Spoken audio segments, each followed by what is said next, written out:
on that subject, I want to shift gears a little bit. I want to ask you, I bet you haven't been asked this before. I want to ask you about Donald Lynn Lamb.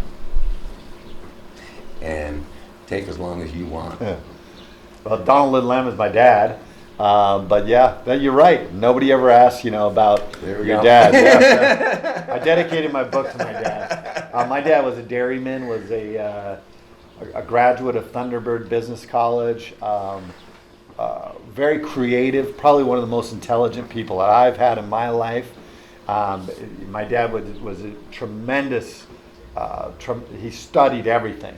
And he would read things like congressional records, and my dad got very involved in Panama and the history of Panama and how the United States really stole Panama, the canal, and he really knew everything about it. He would have all these folders behind him at his desk out there, and he would talk to you and be like, "Oh, Greg, let me tell you about something." And he would turn around, and there was no rhyme or reason or file, to these files. And he would be able to pull a file out and show you that paper and the quote in a congressional record. So very intelligent, but he instilled in us hard work. And most of the time he would tell you to do something. He didn't tell you how to do it, and you didn't want to ask, because if you asked, it frustrated him. So you would just be like, I guess I better figure out how to pour this concrete, And but what it did was it created a sense of independence with us and ability to rely on ourselves, really. I think in life is if you can teach your children that they are capable to rely on themselves, that they're capable, that they can handle any situation that's placed before them.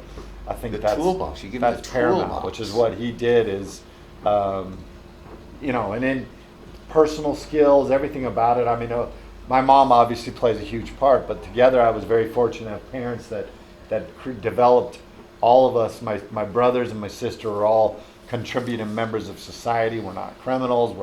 We don't do drugs. We don't smoke. We don't drink. We go to church every Sunday. So clearly they did a good job on raising us. Did he make you the man and the father you are?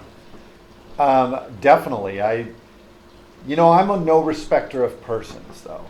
But for example, I think that my dad was probably the biggest source of the stuff that has made me the person who I am.